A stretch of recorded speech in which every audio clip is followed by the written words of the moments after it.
No, to tell you a little bit about myself. As you said, I'm Jake. I'm a professional photographer. I don't consider myself professional just because I'm still young in the game. I've only been in for about a year now. But other than that, I have been paid, and I guess you can say if you get paid to do something, you are a profession. So it's a professional gig, I guess. But other than that, no. We can use success in some ways, but I think success can be thrown around a little bit too much every now and then, and you know about that. But yeah, no, I'm glad to have you on. Glad to have myself on. You know, you invited me out here, and we're just gonna keep rambling on. Like, you know, this is not like our first time doing this. So, but yeah, no, I think this is gonna be good, and I'm looking forward to what we have to do. All right, so I think I have 17 questions. Okay. Yeah. So this is gonna be okay. I'm ready. Yeah. Mm-hmm. All right. So you already answered my first question. I was gonna ask you to tell me a little more about yourself. Yeah. The only thing I think you left out was your background. So. Oh yeah. So yeah, a little bit about myself. You know, I'm a Alabama native. I've been born and raised here for 18 years. Yeah, I'm about to turn 19 actually here at the end of this May. But no, just a little bit about me. I'm half Scottish, half Native American. Really haven't had that issue, especially, well, I'm more white than Native American, so we don't have that issue out here. But no, just a little bit about me. I went to Southside. I started the tech club, started the Southside Broadcast Network, started an esports team there, played professional for about 6 months for Damage Esports out of Los Angeles, California for Rocket League. And then over the quarantine in 2020, I fell in love with photography, and he said, you know what, screw it. I'm going to go balls to the walls with it. And it kind of just went to the point where I was seeing success too quick, and it was scaring. It was scaring me a little bit, and I haven't slowed down yet. But when it does, I'm ready for it, as always. So the first question regarding photography I had was what your earliest days were like. So when you first found that interest in photography, which you can tell me how that happened, but what I'm more curious about is like that maybe first month or just whatever. Oh, like, God. Were you just taking pictures of your cat, or were you like going out immediately with friends? Like, let's do portraits. Like, what was the first? God, no. The first time I ever took a picture on my camera was when I got it back on December 30th, 2019. I got my Canon 80D, and I went to my friend's house, and the very first picture I ever took was of him. Like, I don't smoke at all. I don't do anything like that. But he had a hookah, and he hit the hookah or whatever, and like blew it out. And I just snapped the picture really quick. Like, it was auto settings, just a harsh flash or whatever. Yeah. And I actually have a picture of it. We can throw that up, here in a little bit. But I'll have my guy take care of it. Yeah, and we'll throw that up here. And basically, that was the very first picture I ever took. And from there, I was like, holy shit, this looks like some like rapper type shit or whatever. And I was like, okay, this is actually pretty fun. And then fast forward one more day, we did this New Year's party or whatever, and I had my camera with me, and I was more into vlogging at the time. I had like a mic set up or whatever on top of the camera, like vlog or whatever. And I ended up taking the mic off because like it was just too much shit happening. I said, fuck it, I'm gonna take it off, put the flash on, take pictures or whatever. And I have a few pictures that's just very memorable of like friends that, moved off or whatever. But I still have those pictures and whatnot. And that's one thing I realized after that party. I was like, these friends are really far away, but yet I hold them so close because I have these pictures of them. And not to get too deep into that, but that's basically how I kind of fell in love with it. And then I started getting into vlogging more at the time, so I didn't really do much photography, I guess you could say. But, did you have a channel, or was it just like keepsakes? It was more of keepsakes. I was gonna do a channel. Actually, we were actually supposed to go on a trip with the Southside High School band, and I played clarinet, and I know, but I played clarinet, and we were supposed to go on this trip or whatever to Chicago. And this, mind you, this was March 11th, 2020. So this was 3 days before the whole country got shut down. Mm-hmm. So we go into Chicago actually, and I had my camera up, and I woke up at 4:00 that morning. I was gonna be like that morning cut sequence that you see like all of these like Casey Neistat and all them do like these morning cut sequences or whatnot. I was gonna do that. I had everything planned out, got up at 4 o'clock, started getting recording, whatnot. And then I hear on the news while I'm getting ready that COVID's happening. I was like, what the hell? Like, whatever. I don't care about that shit. The best time. Yeah, it was like, I was like, people were like, oh, this is gonna be shut down. I'm like, whatever. Just wear a mask, but that's all I knew. Yeah. But basically after that happened, I went to Chicago. We traveled to Chicago. We were there not even a day. We were there. We traveled there that night, or the whole day. It's a 13-hour drive, so it's your whole day going there. Get there. Wake up the next morning. Went to Chicago. Everything's shut down because everybody's freaking out because of like COVID and whatnot. So like a whole bunch, like we were supposed to be there for the St. Patrick's Day parade. That's why we were supposed to go there. And everything's started getting shut down and whatnot. And I have my video camera out, and like I have like, and then it's like, you know what, I'm gonna take some pictures while I'm at it because, you know, I can't have the video all the time, so I'm gonna just take some pictures like everybody else does. Yeah. And took some pictures at the Bean and on top of the on top of the tower, and the Sears Tower. And basically, fast forward 12 hours, we're on a bus headed home. We're pretty sure we had some insider info. Our band director did, thank God. We got out of the state not even 13 hours before lockdown. We crossed Indiana not even 2 hours after the state said no, nobody in or out. Yeah. So we lucked up on that. But after that, you know, we went home and I had the video and I was just sitting on it. I just didn't know how to work Premiere. At the same time, I wasn't motivated because I think everybody had that quarantine bug too. So I just started playing games and whatnot. And then fast forward a little bit more, it got me back into photography. I know this is a really roundabout way of talking, but really what got me in photography, I found this channel called North Borders. I think most people on Instagram know who North Borders is. He has like 200-something K followers. Actually, no, I think not to disrespect him, I think he has 300K followers now. But him in 7th Era, he had this style of, I guess, street photography, like modern street photography. Yeah. And they're from Australia. And I mean, I'll tell you, I watched their stuff and they made it look so effortless and look so fun. I was like, you know what? I got to do this. Yeah. And then what ended up happening was I went out and bought a 85mm 1.4 from Sigma, strapped it on my camera, and basically said I was fucking North Borders with a preset pack. And basically from there, I went and I made my own presets and, you know, kind of got a little bit better there, like time after time. Every time I went out and did the street photography, I mean, it's in Gadsden. There's not much, you know, actually. You showed me more of Gadsden in like a couple hours than I'd ever seen in like my entire time living here. Yeah, I mean, I was out there before we even met. I was out there for 3 months already. Like I was already walking the street. Like I fucking walk the streets. I was already walking like every single inch of that, like the whole downtown, which is like literally one like shotgun style street. And there's just buildings. And if you go off to the side of the street, you're just in a residential neighborhood. Like it's nothing. It's nothing. Yeah. It's really nothing. But I was able to make things work just by the way I moved around and the way I positioned it. And it made it look so much more grandiose, I guess you could say.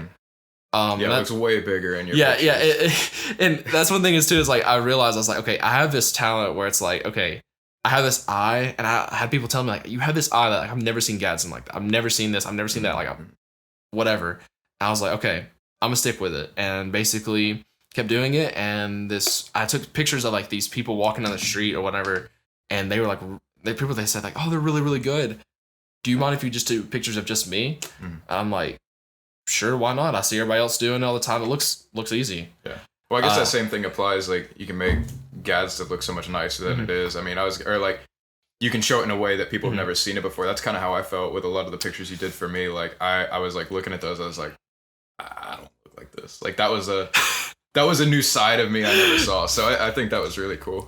Yeah, I think I think this might be going to a later question, but I think that definitely the way the photographer takes a picture definitely can impact the way someone looks in a picture and a photo, because at the end of the day, the only time you see yourself is in the mirror, and that's the only thing you're used to. It's not when somebody else has a camera, because the camera catches a different angle than what you see straight on from the mirror. Yeah.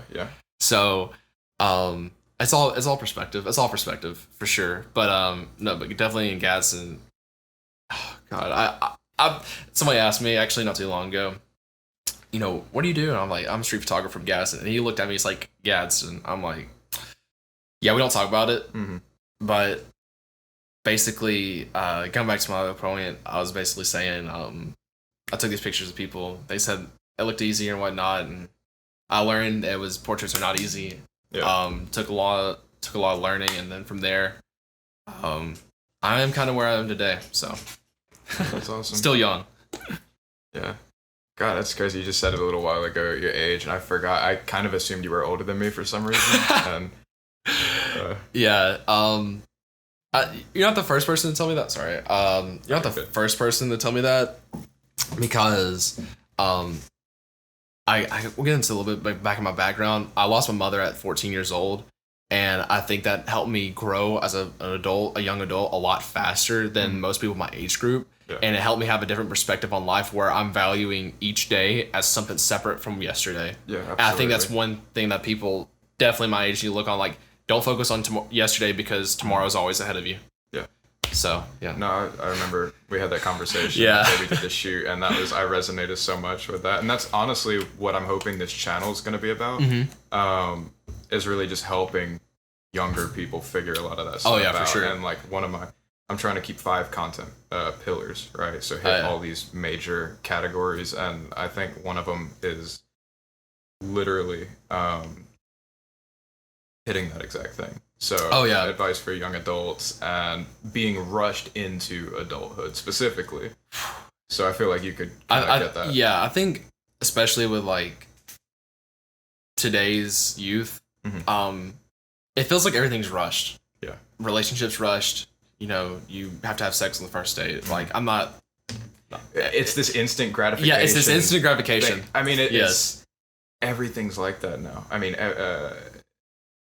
everything is how fast can we get it to, you know, your 2-day shipping on Amazon. I mean, it's... Hell, 1-day shipping now. Like, there's, like, what's some things like same day. I mean, same if you day live shipping, in, like, any major city, same day delivery. And, like, I've noticed that change from, like, when I started using Amazon and, like, different... like other different services, you just, like, fiend out for that. Like, I want it now. I've always been bad about it. But like, you want it now, and then, like, now they have the option where it's like, if from any retailer, like, literally I ordered some like spare t-shirts or whatever from ASOS not even 2 nights ago. They had standard shipping, and it would not get here till, like, next week, but it was like $4.99. I could pay $3 more and it'd be here Friday. See, that's the problem. I mean, a lot of these guys know. I mean, if it's a high ticket item, people will pay $80, $90, $120 for, like, same day shipping. Yeah, and that's crazy. And the item's not even worth that much. It's like not even $100. Yeah, it's just because they want it so bad. I'm like, I don't know. It's something else to me. That's all I gotta say. It's something else to me. Not for me. I have patience. Not many people are. Oh yeah, that's practice that. And everybody wants that instant gratification. It's just, you know, it's sickening almost, because I went through this little breakup or whatever from a long-term relationship through high school. Everybody has that high school relationship. They just had that long-term whatever. Yeah. And I went on these dating apps, and I was like, everybody just wanted instant gratification, and I was just like, I'm just trying to meet new people. Like, I was just trying to, like, see what's out there, because I was just so in my bubble, especially during quarantine. And after that, you know, I was just like, and I don't know, I've strayed away from dating apps, because I figured out, like, it can be desensitizing. It's crazy, dude.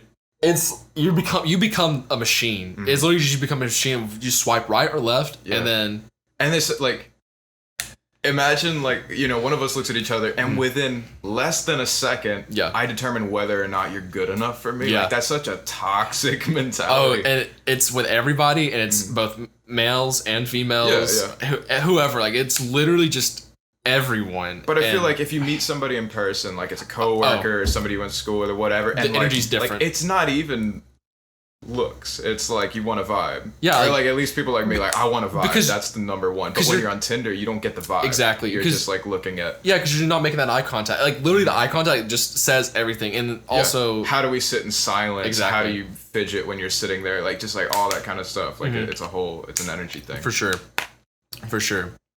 But no, yeah. God, that was only 2 questions. What the fuck? Yeah, for real. Well, there's like 4 or 5 that are just like boom, boom, boom. We'll knock those out really quickly, and I'm sure you'll end up answering some questions for sure. Early. But what was your first client like? Like, your first professional I know you said you don't like using the P word. Oh but, god, yeah. First client that I got paid for. Mm-hmm. And I guess we could do either like consumer level and commercial. Yeah, okay. Because like I feel like those are two separate beasts. Yeah. Actually, I never got a commercial level until after I did this first consumer. Actually, so the first time I ever got paid or got any dollar amount of anything, was a car meet. Actually, I just got my 85 millimeter lens on December 30th, 2020, and I went out, did some street photography early that morning, went to the gym at 9 o'clock that night, and I got a call from my friend. He said, hey, I'm at this place in Gadsden, the venue, and he said, there's like 60 cars here. Like, pull up. I'm like, what? And he goes, yeah, there's like 60 cars here. Do you have your camera? Just come now. I'm like, okay, so mind you, I'm in shorts, a tank top. Yeah, just like throw it in a Walmart bag and run out the door. I was just still in my gym clothes, everything. And I'm going to this meet on, it was January 2nd. It was January 2nd. That's when it was. Good to the dates, dude. I can't even remember my kid's birthday half the time. I'm at the pharmacy, they're like, date of birth. I'm like, oh, man. No, it was January 2nd because I remember it was cold as shit. And I was like, okay. You're in like shorts? Oh, I was in shorts. And I was in shorts and I luckily enough had a hoodie on.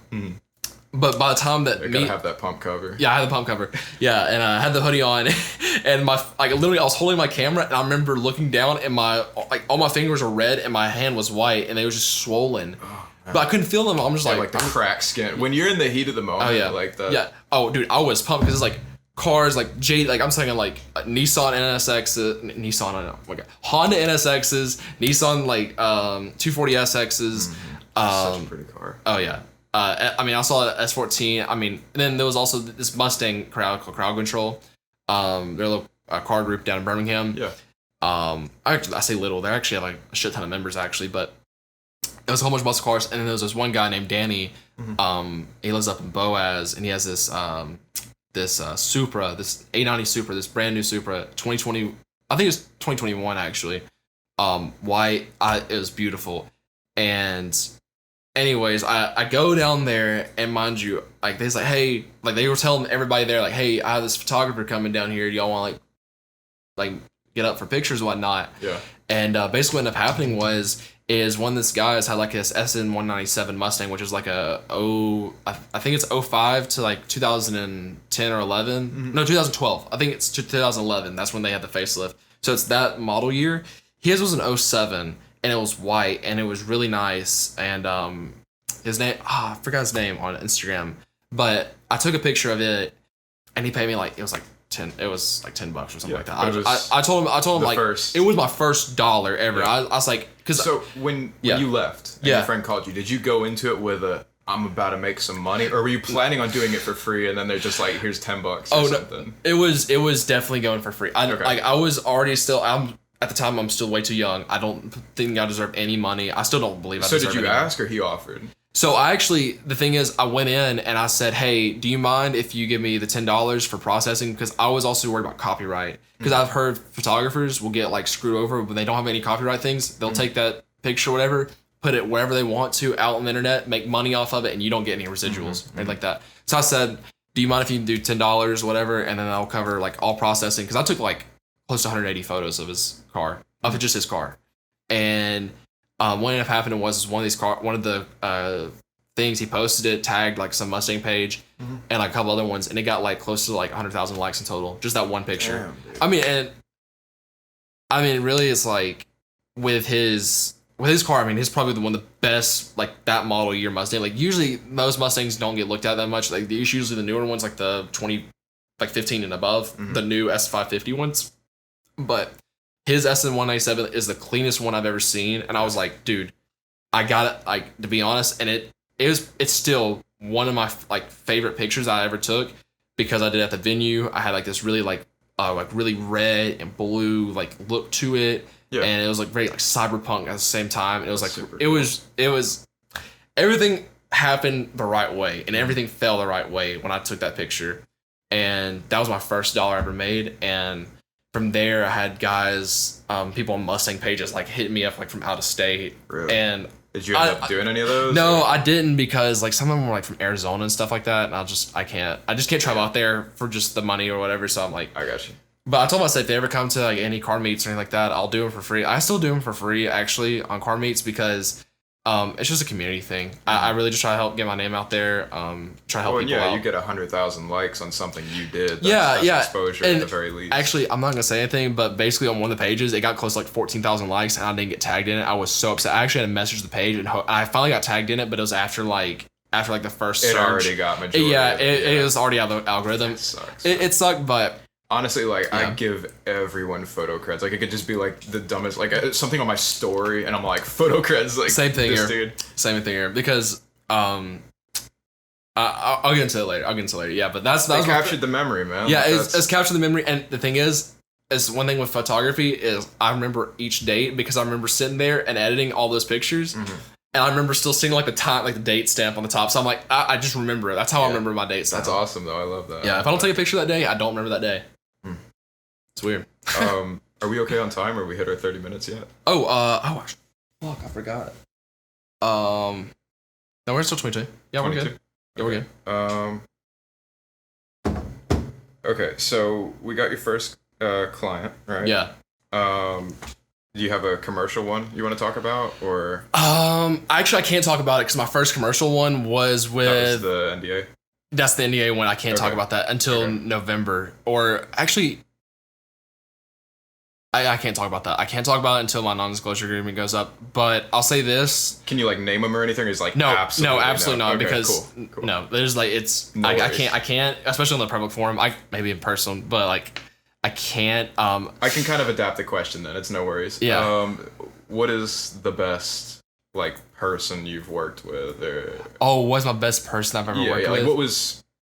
The way I phrased the question was like the best and worst client, because that's what I'm looking for. Like, what was the dream job or dream shoot or whatever, and then just like the most nightmarish like 1-star Yelp review person you've ever been with.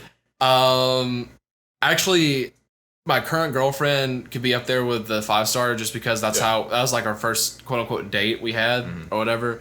But second her, it's actually you, because it really opened up a lot for me, because I was like, it gave me hope that like there's people in this world that actually has like this mentality of where they want to be better than what they already are today. Like they strive for that tomorrow, and that's one thing is like I saw in you. I was just like, okay, I really like, no matter what, like you were already successful at the time where you already had your own business. You already had a newer truck or whatever, and you had the things and the essentials, and you already got to the point where people could settle, but you still wanted more. Yeah. And I talked to you, and it's like, and as you said, we sat down at that coffee place for like, what was it, like an hour or two? It was like probably an hour and a half. Yeah, it was crazy. Jesus. And I sat down, and the thing is, like, still, it's like you're one of the best people I've ever talked to. And I mean, like literally, you asked me, I said, hey, do you want to be on this podcast with me? Yeah. I said yes. I literally said it was the same thing for mine. Yeah. That's like what I was saying earlier. Yeah. Like I was just like, who's somebody that's crushing it and, can have a great conversation with. And you were just like instant. I think really that set the tone. Like, okay, I have faith in like people, and that's one thing is too on my business model too. When I do the portraits, I don't now, like before I even do my portraits, I sit down and talk to them for an hour. I sit down and talk to them because I want to match what I see in them. You're good enough at what you do. I think you deserve to be able to like screen a little bit. Yeah, that's like. I want to sit down, I want to talk to them a little bit, because I want to get to know who they are, and I want to reflect that personality in the pictures I take with them. And that's one, like, also when I do my portraits and whatnot, I actually don't even have a set time limit. Yeah. I just say it's just a one price, and that varies from people to people, and what all you want. Yeah. I basically adapt the price to you. That's I don't have one set price or whatever, because I think even then, to be honest, pictures are not worth as much money as most people think they are. Yeah. I just get it so I have enough money to pay for the gas to go there. That's literally, I break even on gas. It's respectable, but like, I mean, definitely deserve enough to do what you're doing, man. Because it's great work, and you can't really put a price on that. Yeah. I mean, getting into business and everything, like one of the first things I learned was like, you're not selling somebody a plant, right? Because say I was set up somewhere and I wanted to sell this thing for $20. I'm not selling them this plant. I'm selling them how that plant's going to make them feel. That's why they're buying it, right? They want to see that. They want to feel peace. They want to feel whatever. They want to feel like oh, I'm artsy, I have plants in my house. Like what? Like they want to feel something. That's Yes. you buy a camera. I want to feel like I'm getting the best gear. I want to feel like I look professional. Like exactly. it's whatever. And that's like when we get in the. I think you have a question later about the industry, but definitely cameras. People have to realize this. You shooting on like a point and shoot is actually better than some people with like $5,000 cameras, $10,000 cameras, because people behind it know how to use it. Yeah, a camera's just a tool. Yeah, it's what not. You see, like a huge trend I'm seeing right now is a lot of people are starting to create films with like DSLR cameras. Yes, instead of those like they're full size like. Oh yeah, there's because they're easier to work with and like exactly it gives the artist more room. I think I forgot what film it was, but there was this one film that was shot like parts of it was shot on a 5D Mark IV, which was like, I mean, it's like not a flagship DSLR, but it's like one step down from like the top of the line. It's like considered the top of the line. I can't remember the name, but I know exactly which movie you're talking about because I was just watching a video on it. It was shot on a 5D Mark IV. And it was for the handheld shots and the action sequences because it was just easier to move around than, say, like an Arri Alexa, which is like a Super 35 camera that's digital format, or the red hydrogen, something like that. It's a lot smaller, and you see a lot of independent filmmakers, people that don't have these big budgets, they'll take a DSLR and rig it up and basically do the post and like crop effect or whatever to have that Super 35 film look or whatever, and it works. It just works, and I think that's the main thing that most people want. And, I think that DSLRs are actually, I mean, even DSLRs, but you also go with mirrorless as well. Still really good. So it's whatever. All right. I guess when we get back, we'll talk about the flip side. Oh yeah, for sure. Your worst shoot. Oh, sounds good. Sounds good. All right. Yep. There you go. Sweet. Of course, the what high-end gear. Oh yeah, I got the $15 disposable camera. Actually, you'd be surprised. I see so many TikToks where people are just like busting out the disposable cameras. Yeah, like it's weird. Now this one is not good. I wouldn't consider it good. I had a few pictures that actually turned out decently. I would say like out of the 27 pictures you can take on these, they're hit or miss sometimes. I think I went to the Key West trip. I used all 27 frames on it. Yeah. And it ended up being like I only got like 3 pictures I liked. Hey man, I mean, as long as you just gotta play around. It's all for the one. Right? Yeah, it's all for the. It's really all for the one. But no, it's. I say this. These right here are probably better. You don't need to use them daylight. You need to use them when it's like you use that flash, because that flash look like that flash look that you get on these are really good. But like other than that, I don't know. Other than that, yeah.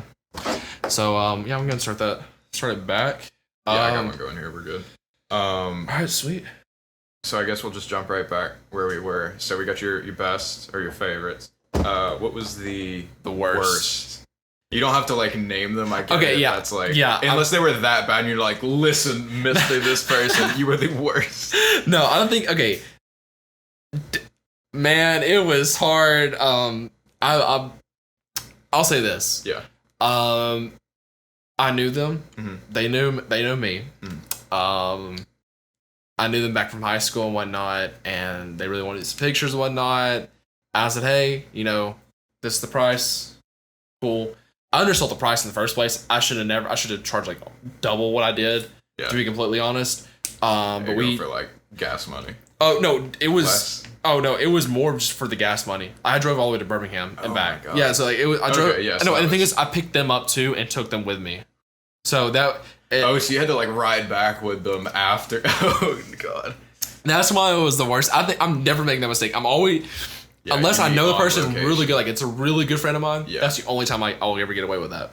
But no, we went to Birmingham. We did this shoot or whatever, and we were doing like these rooftop things or whatever. It was going really good actually, and it was the first time I got my Tiffin Pro Mist filter actually. Feel free to sponsor. Yeah, not sponsored, but please hit me up. I need one for my 85 mil Sigma, please. That's 82 mil.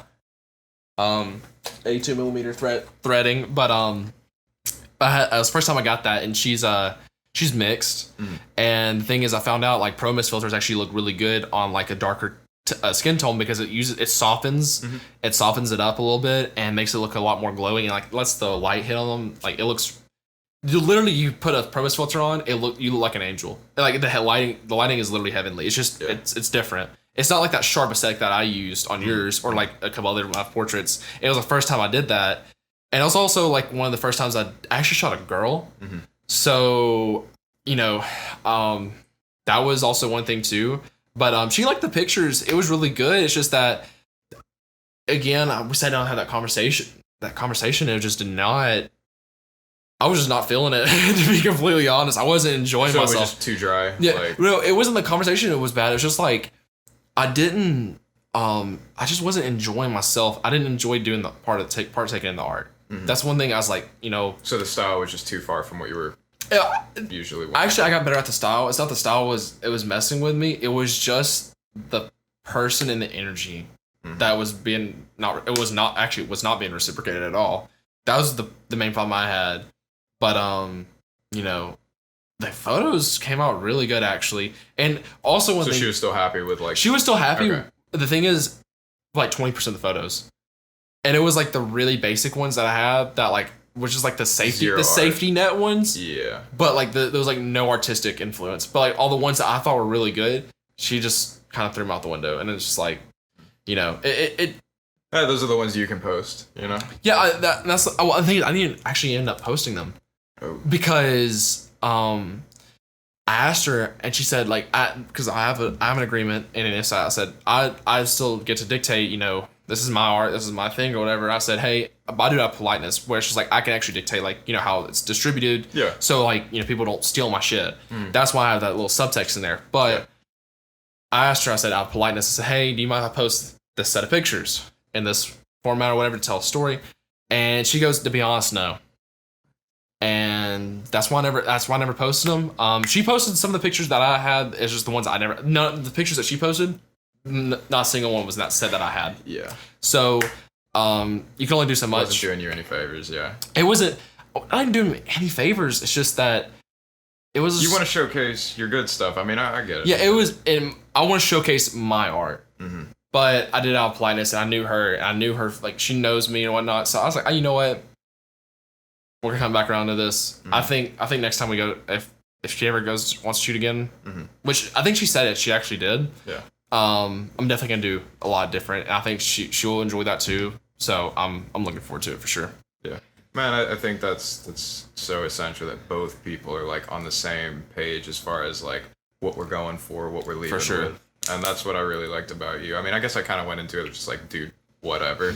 But like I knew your process a little bit as we started going, and like I was like I don't even care how these come out, like I know they're gonna it's gonna align, Yeah, no, that was actually I was thinking about this earlier today. Am I really hyperactive? I've heard people like make fun of like hyperactive photographers, like, oh, that pose right there, no, that pose, oh, dude, that's what you want. That's what I want. I was like, dude, oh, that's what you wanted? Yeah, I want feedback because I'm like, do I look stupid right now? Like the worst thing you could do is just stand there and you're just like, that's good. It's just like, and I'm just standing there like, is this okay? You know what I mean? Like that was one thing I was kind of worried about, because I know people like kind of make fun of them like for hyperactive. I think I have a lot of energy. I don't. Now everybody's thinking I'm one that's like hyper, like it's the angle, whatever. But I'll say this, I do it because I want you to hold it, like literally just hold it right there, because like literally it's perfect. Stop. Like I'm verbally telling you that, like it's not like.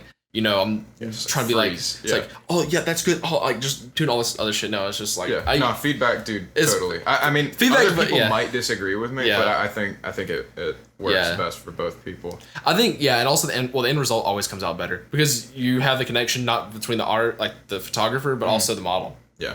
Like, and people forget that, like when you're taking pictures of them, they're not a person, they're a model. They're part of your art, actually. Yeah. So I think it's got to be cohesive. It has to be cohesive for sure. That's definitely one thing about it.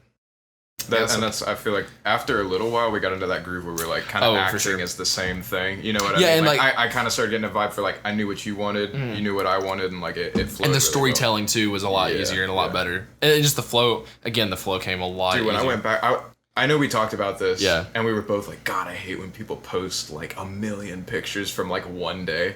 And I was looking through them and I was like, I saw these batches and like segments to that story, and I was just like, dude, I gotta post, like I gotta post them all. I'm gonna go for it. Yeah, dude, it was like 40 pictures or something. Holy shit! Yeah, I didn't realize it was that much. Well, it was like 6 posts, I think, because I wanted the grid to like. Oh yeah. And I think each one had between like 4 and like 8 pictures or something. Holy god! I didn't know it was that much. Yeah, Jesus. yeah, I went for it, man. Yeah, no, most of the time I usually I can take like 600 pictures in one session, and I can kind of boil it down to like 4, like just 4, just abs. Any other time. Yeah. Any other time I could, like that last post I did with that OVD.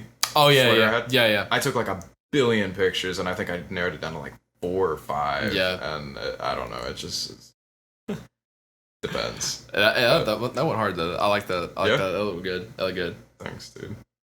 All right. So this is my clickbait title. Okay. This is where we're getting the money. All right. What is one thing you wish you knew before you got into photography? Oh my god. Okay, so the title's gonna be like, young photographer exposes top secret information to get you a million likes. The one thing every photographer needs to know. Yeah. I think this is gonna be said multiple times. You're only gonna get better if you put the time in. Time. No hacks. No expensive cameras. No. Gear does not matter. I say that now. I'm selling my camera, but like, I'm not selling my camera to quit. It's just I'm selling my camera because I'm upgrading. To get to that next level where I want to do more. I want to have a broader range of things I can do. Yeah. I'm kind of limited by my gear to what I can do. So that's why I'm doing that, like more low light stuff and whatnot. Yeah. But no, gear does not matter. I've literally seen, there's this guy on YouTube. His name is Valandis. I found him actually through this documentary. I think a lot of people have actually seen this documentary. It's called Sticks and Stones. It's about this photographer in Detroit or whatever. He had this self-documentary thing or whatever. And it was really good. And he had like this most like busted ass like old Canon 5D trapping out the like it was the funniest shit ever. But dude, his pictures were insane. And I realized that it's not about the gear. It's all about the artist behind the tool. It's a tool. That's all it is. Yeah. But people think that, I need gear. No, you don't. You don't need gear. Straight up. Like, you just need a camera that works and doesn't break.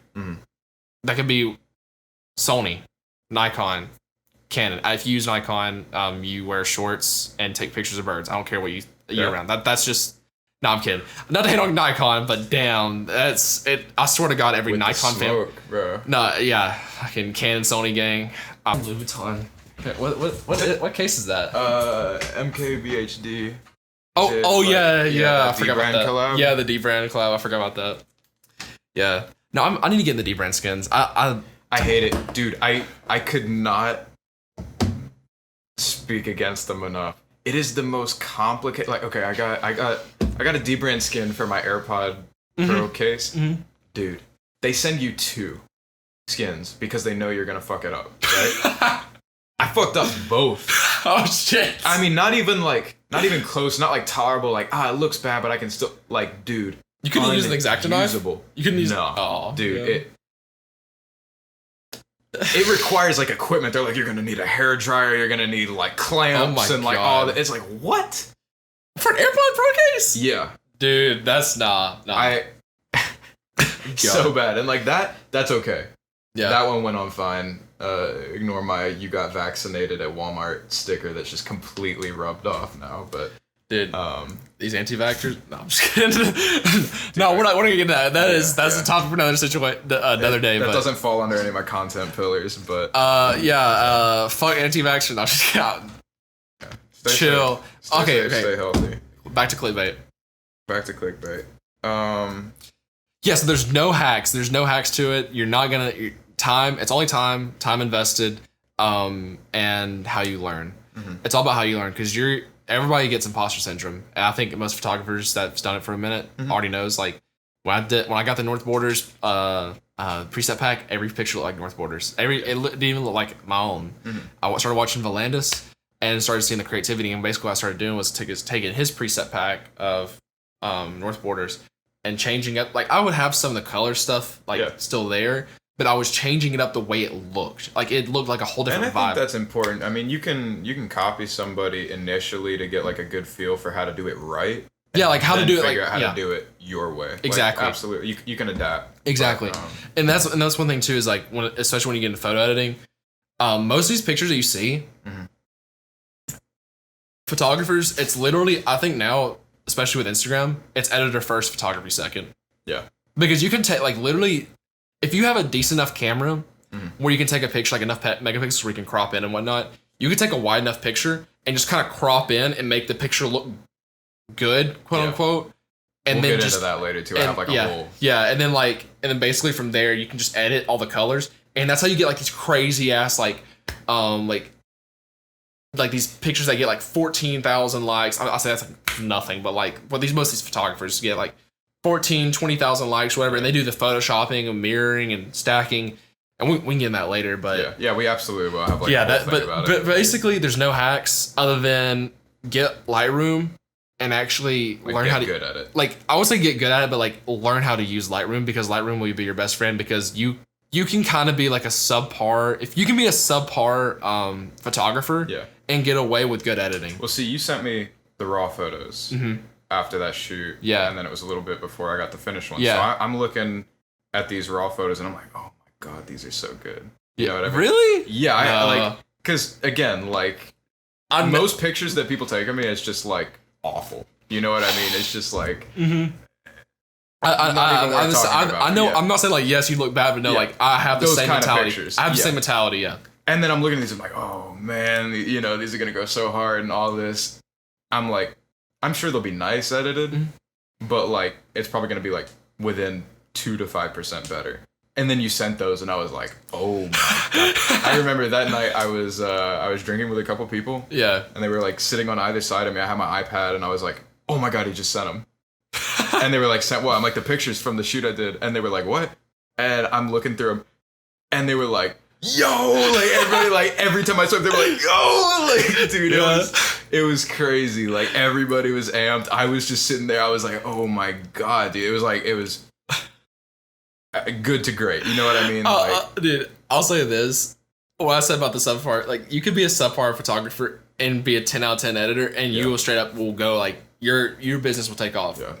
Like that's 100%. But at the same time, if you can also be a really good photographer and subpar editor, and your business can take off. But if you're a subpar photographer and a subpar editor, you're just gonna be subpar. Yeah, and that's just, you have to excel at something. Like you have to at least excel, or again, when you invest that time, that subpar goes away. You'll become better. It's just usually with photography is the more pictures you take, the better you become at a photographer. The more pictures you edit, the better editor you become. That's just it goes hand in hand. So, and that's why like I've taken this year. This is May, January.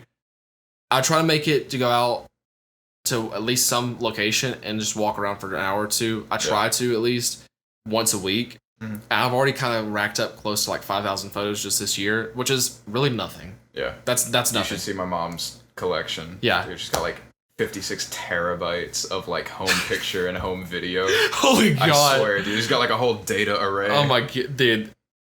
What's with moms? Just like, They don't take videos. Nah, screw that. We're taking photos only. They either do or they don't. That's like exactly. Like I never knew this was a thing. I've met people where they're like, "Yeah, my mom only has like 3 pictures of me."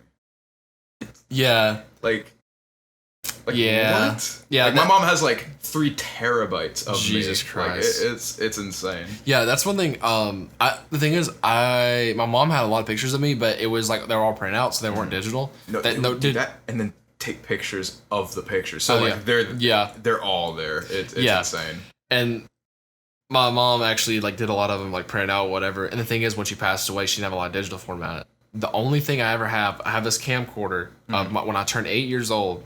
Oh, it was not when I turned 8 years old, but it was the Christmas of when I turned 8 years old. It was the first Christmas I had in the house that she passed away in. Like it was after my mom and dad divorced or whatever. It's the first house we got in, and that's the only thing I have with her audio. No, like her voice. Yeah. I mean, that's the only thing I have of her, and it's crazy to think. Like, I mean, of course, like you probably have like there's some other like camera or whatever that has like some old film or something on it, but dude, that's so like important. It was just that one thing, and luckily enough, it's on digital format. I have it backed up. On 2 drives. Yeah. On a cloud array. It's not going anywhere. I mean, it's and it's not going anywhere. But that was like the first time I was like, when I picked up the video camera, was going through a camcorder, and that's when I was like, okay, I want to get into video. That's when that was like before I even got my first camera or anything like that. I was like, I want to do this. I want to do like this vlogging thing. It looks cool. And that's how that happened. But going back to the pictures, man, I don't have a lot of pictures of myself. Like my mom had a lot of pictures of me, but I don't have a lot of pictures of her.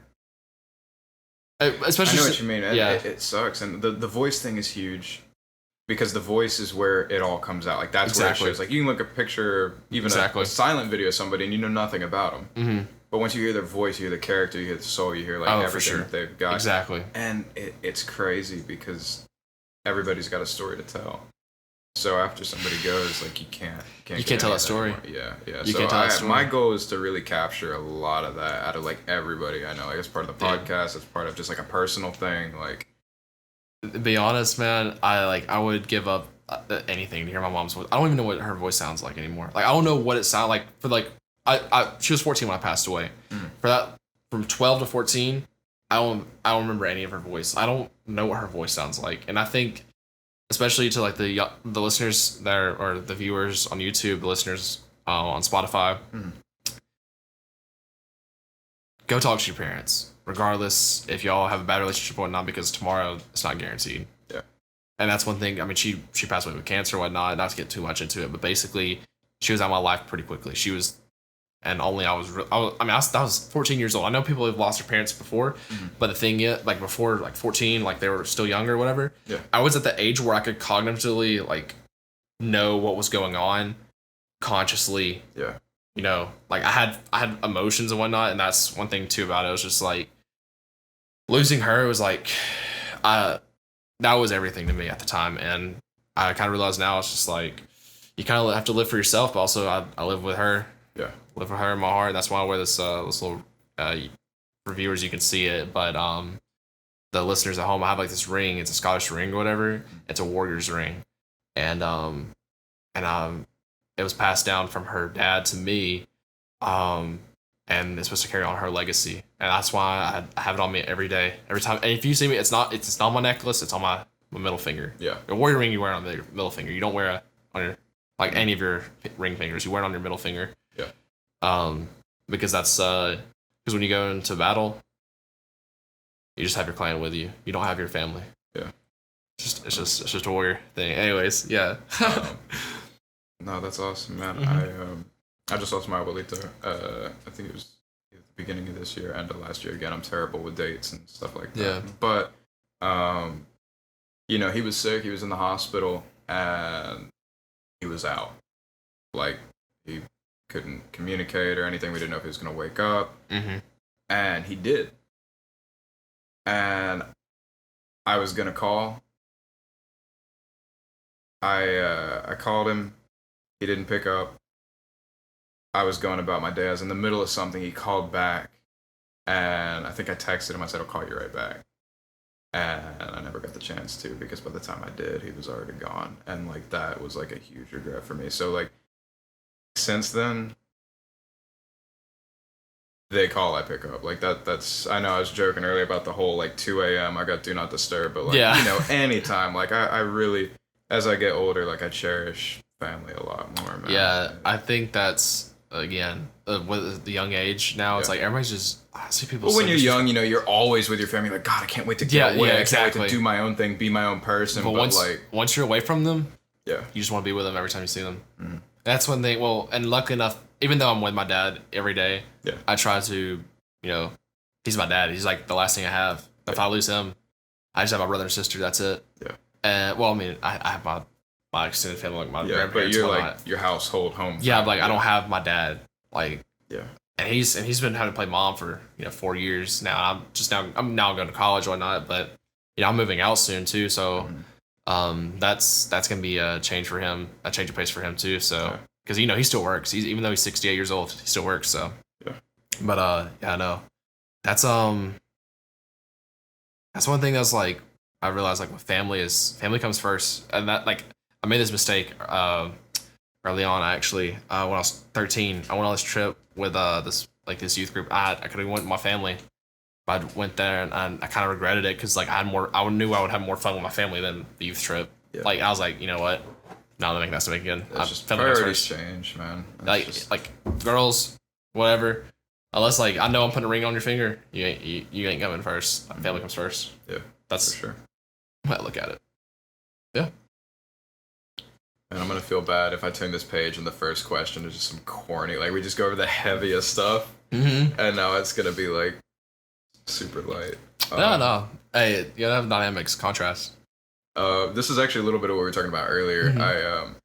I had to adjust all the numbers in the questions because I threw this one in this morning. But how do you feel about the state of photography on social media? Do you think that like this wave of like iPhone photographers on Instagram is taken away from like professionals' work, or do you think it's like if it's a good photo, it's a good photo, it's fair game? That's a tough question. Coming from someone that is trapping off the iPhone 6s still with a shit ass camera.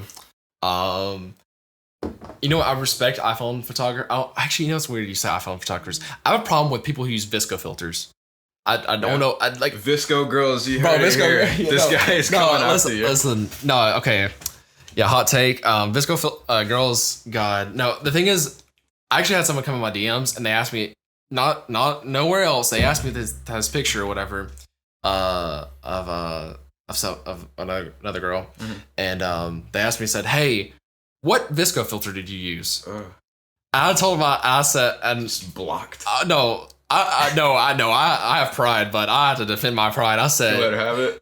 Yeah. I told her. I said, I'm sorry to inform you, but I edit my photos from the ground up in Lightroom.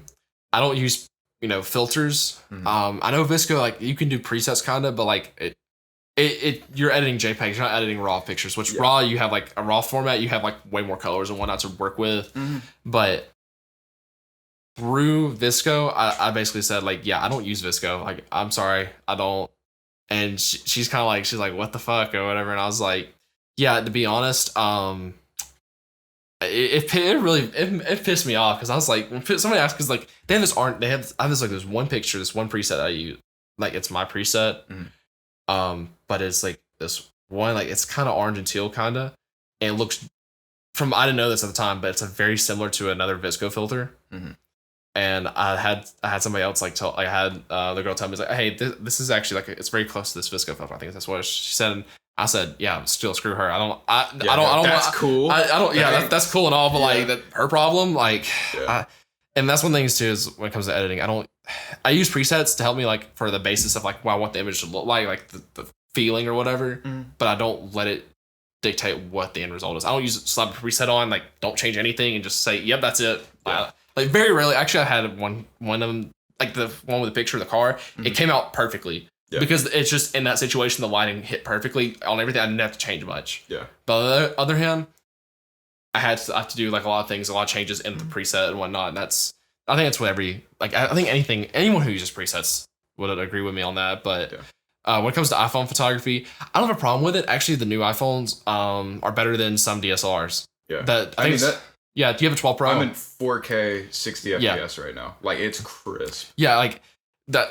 I mean, iPhone, it's insane. But I'll say this. You're not, until Apple or Samsung or whoever can make a digital camera that takes a raw format picture, it won't be as good as, say, any JPEG. I think it does. Does the iPhone, no. The Pro. The Pro takes raw. The 12 Pro takes a raw photo, like just one single non-stacked raw photo. Yes. Okay, I didn't know that. I apologize for those who have 12 Pros, but basically everybody else, iPhone go screw yourself. Yeah, you don't have 11. Yeah, get the fuck out. Yeah, get the fuck out. Yeah. No, like that's. I think, but I guess now, but for prior to that though, the way iPhones take pictures, they actually take like 58 pictures or whatever and stack it together like electronically or whatever, and it doesn't look right. Like especially if you use portrait mode on your camera, it actually like outlines the subject and blurs everything. Yeah, and it's super digital. Like it looks weird. It looks like you just took like a blurring brush and went over people, and that's one thing I have some issue with. But other than that, like doing landscape photography on iPhones, dude, go after it. Like. Panoramic shots, good, dude. The wide lens. That's why I want to get 11 Pro, at least 11 Pro or something like that, or 11 or whatever to get that wide angle. I just took a bunch of pictures the other day up at Palisades with the wide lens, and man, it just looks so cool. It's like you get that like that Instagram look that every photographer would use like a 12 to 24 millimeter lens on a full frame, which is or a 16 to 35, I think, for full frame, and that's what they would zoom all the way up to 16, and they would get like that really zoomed out like look or whatever, and it's just this really wide angle, and that's what was really popular on Instagram. Just like it was really popular on Instagram, but and you know. Went dead. That's fine. We'll keep going. We'll keep going. At least finish this one out. Yeah.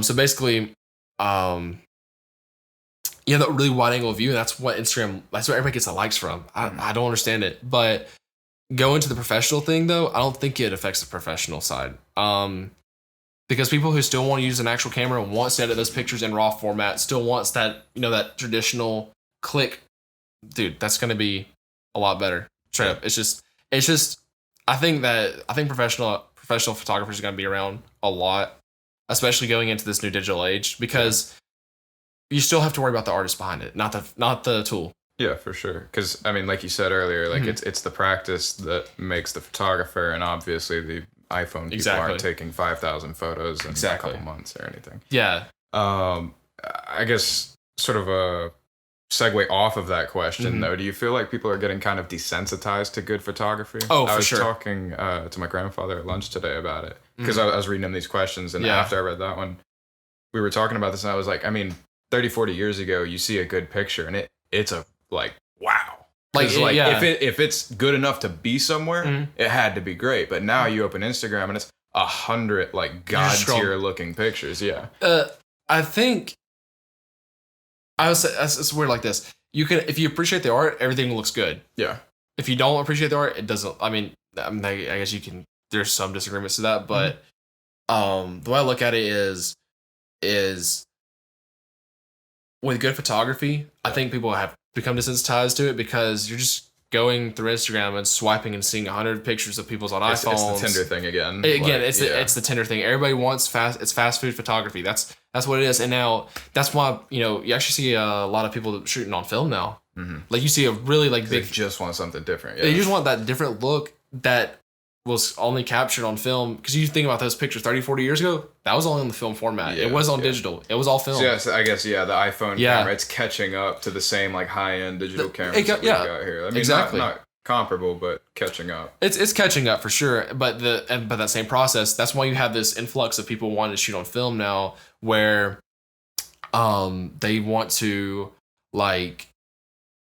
Then we get this different look and this different artistic look. And that's one thing I like about Volandes. Vuhlandes.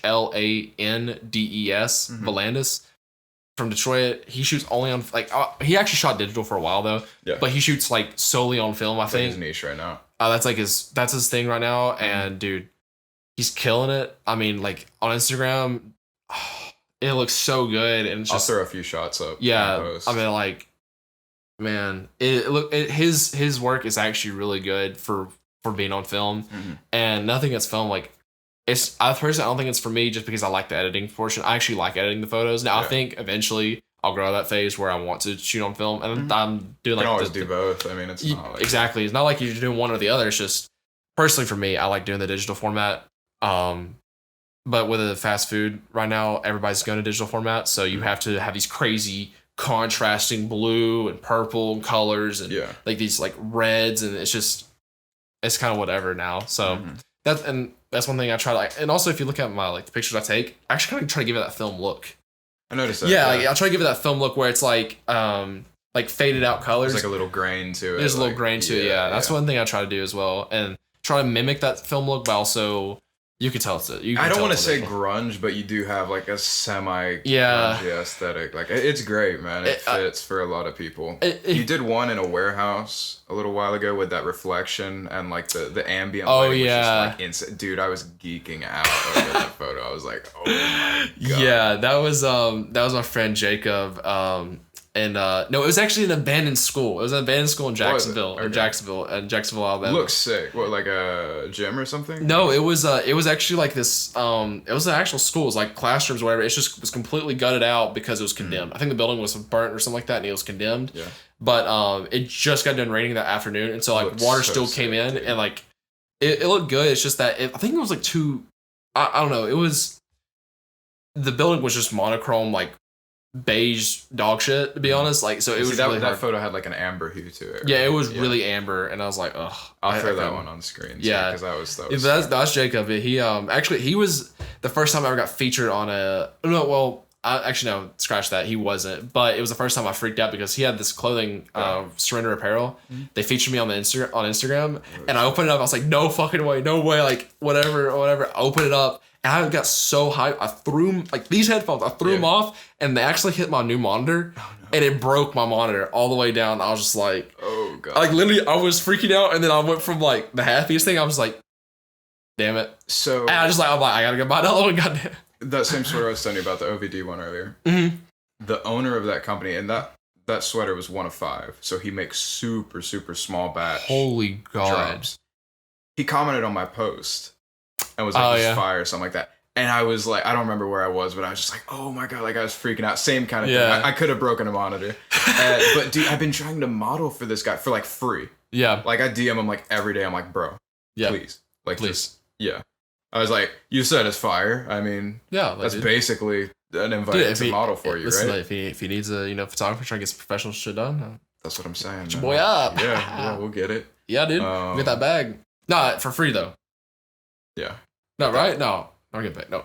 Yeah, we'll talk. We'll talk. Yeah, OVD, we'll negotiate. Hit us up.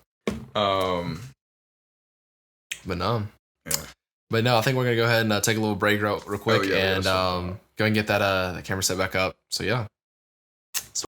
Go ahead and fire some of these off. Yeah. Okay, go ahead. Okay. Did you have any regrettable equipment purchases that you would like try and save somebody else?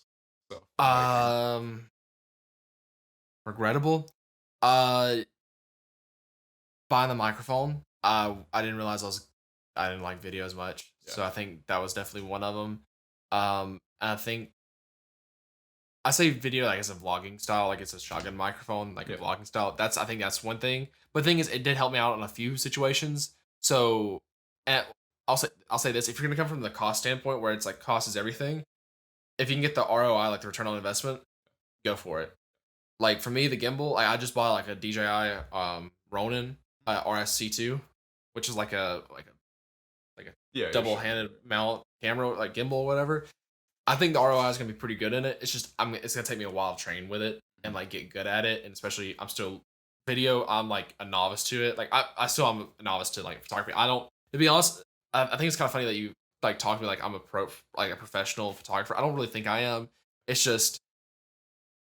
All right, bro. Like, do you make money occasionally? I guess you could say from that perspective. Are you happy with what you're doing? Yes. Like, dude, yeah. Exactly. Exactly. Man. You got it. But like with video though, it's a whole new thing. Like I'm just now, like I'm back to square one. I'm training. I'm watching videos. I'm watching like how to do these things, how to do certain shots or whatnot, and looking at other people's videos and say like, hey, how can I incorporate what they're doing into my thing? And that's definitely one thing. But like I think if you look at the return on investment, it's gonna be positive. Go for it, even if it's $1.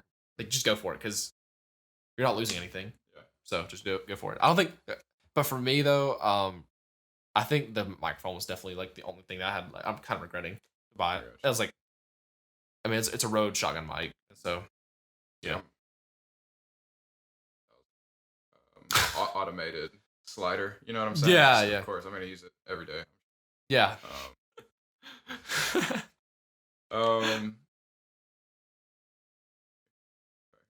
Yeah, so I guess my next question I was going to ask, I know you primarily photography, but see, I don't think I asked you last time. So is that something like you are wanting to get into it? Yeah, I'm wanting to get into it. It's kind of always interested me, like especially when I did the Southside Broadcast Network thing. Shout out Southside Broadcast Network on YouTube. It's called Southside Today. It's about high school. I did a little bit of video stuff like that for them. Back when I was in high school, and that's when I was like interested in it. But I think other than that, with the whole video side of things, I'm kind of just dipping my toes in the water right now, and basically just trying to get it better at it before I start posting content and using that like that. Because to be honest, video format's it's definitely a format that I think myself I just need to get good at just for longevity reasons, especially because with photography, more to offer your clients. Yeah, it would exactly. It gives me more lanes to go down. So where do you want to go from? Like, are there higher profile clients that you want to work with, or like you want to try monetizing off a different type of photography? Like, I know you do the Mhm. street, but like, Yeah. is there many you can monetize off? Yeah. So like with street photography, you can do books. Some like photographers will do books or like certain sets, like certain photos, like Different cities and portraits, stuff. Yeah. like portrait landscapes of cities or whatever, like from Mhm. Atlanta. So like an Atlanta barbershop might have that in their like in their barbershop or whatever Yeah. post stuff. It's like a main piece or something. You can make money off doing prints like that. Um, but like when it comes to um certain other things, like I'm sorry. Can you go back to what was the question again? I was just asking. I guess where do you want to go from? Oh, Like where do I want what? to go from Yeah. here? Exactly. But good on top of that, where I want to go from there would be like, I kind of already done a high profile shoot with a company I can't disclose yet, Yeah. but I can't wait till you can talk about that one. I know it's gonna, Yeah. I'm a love I'll about have it. you back on. Yeah, for sure. That would be like, God, that'd be Christmas by the time I can start talking about it. Yeah. It's in November. That's when it, Okay. but, but other than that, no, like I guess that's with a car, on the car side of things. Um, Streetwise, I mean, you really can't. I mean, I would like to travel to like places like Los Angeles, New York, stuff Yeah. like that, because it's a whole new scenery. But at the So same time, that's where your passion is, but not yeah, really where you're looking to get to professionally. yeah. Professionally though, I think portrait wise, I would definitely like to take pictures for Robert Downey Jr. Yeah.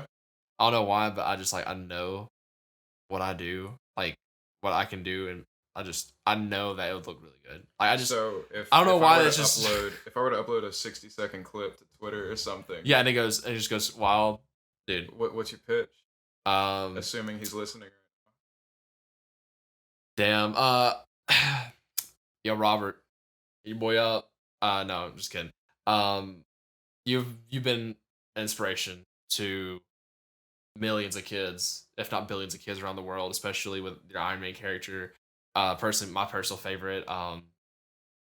With Sherlock Holmes was my favorite, but I don't know why, but I just like the way you carry yourself and way you have turned the younger side of yourself and made this positive impact on people still. And I feel like, to be honest, you've always been an inspiration to me, and I think that you're an inspiration to a lot of people. That's why I just kind of want to capture that moment with you and capture that moment of certain things. So yeah, just hit me up. You don't want to find me at. Yeah. So if that goes off, to be honest, I'll kiss you on the lips on video, 4K. I don't. I'm getting caught in 4K right here, but Oh yeah. yeah, I'm getting caught in okay. 4K and 1080 and Whack. and on audio. So yeah, no, that's hey. All Anyways, right. Moving on. I guess we already talked. I was gonna ask you a bit more about like stuff like that. We kinda yeah. went there, and I was gonna ask you about the esports team. I was gonna throw that in as a wild card. Oh, but okay. You beat me to it at the very beginning. Oh my god. Okay, so the esports thing. Yeah. Basically to expose myself. December 14th, 2019. It's like how I can just remember this date. December 14th, 2019, Alabama High School Athletic Association said esports is a real sport for high school. So I went to my high school, like literally that Twitter, they posted that at 11:50 a.m. 12:03, I was in my athletic director's office asking, "Hey, let's do this." We couldn't do it that spring season because it was just too fast of a flip around for our school logistically because we just started a new fiscal year. But going in that fall, Southside Esports was a real thing. We played Rocket League. We weren't the best. We did not. It was really just thrown together. I played Rocket League somewhat. I just kind of started playing it because I just wanted it to happen. Yeah. I got the sponsors. I talked to the company I work for now, Southern Data. I know this is not gonna like, stand the test time, but at the time, I went and asked us, "Hey, do I have a business card?" And basically got one computer sponsored by them. They gifted it to us, and then another one was through the funding, and then the third computer was like Frankenstein together with like an old like it was like an Optiplex system that I kind of just had like, oh, it's compatible with this motherboard, the CPU, and I was kind of like knew the hardware at the time. Yeah. So I just kind of like threw an old CPU that I had from an old PC into that, gave it 2 gigs, like an extra stick of RAM because they were recycling a whole bunch of old systems. And basically just taking me back to like my first PC. Right now. Exactly, like and threw just like a GTX, just enough. Just enough to get by. So we had 3 PCs. 14 FPS. No, okay, actually no, I was able to get it to like a 150 actually. Like I was like, because Rocket League's not that intensive. That's true. Rocket League's not that intensive, but I was able to get like 165 FPS on here, and I have the 165 hertz monitor. Yeah, it's. Oh yeah, especially when you have like that VC. But like for the esports thing though, I did that, and basically coming into quarantine, I got signed by Damage Esports. I don't actually know if they. I don't know if they exist anymore because I think they got bought out actually. Yeah. But I got by Damage Esports was like an RS team, which was like a not pro but semi-pro. Basically had that and kind of got dropped because of the whole COVID situation. They want me to move out to LA, couldn't because the flights canceled, and just logistically just didn't add up. So yeah.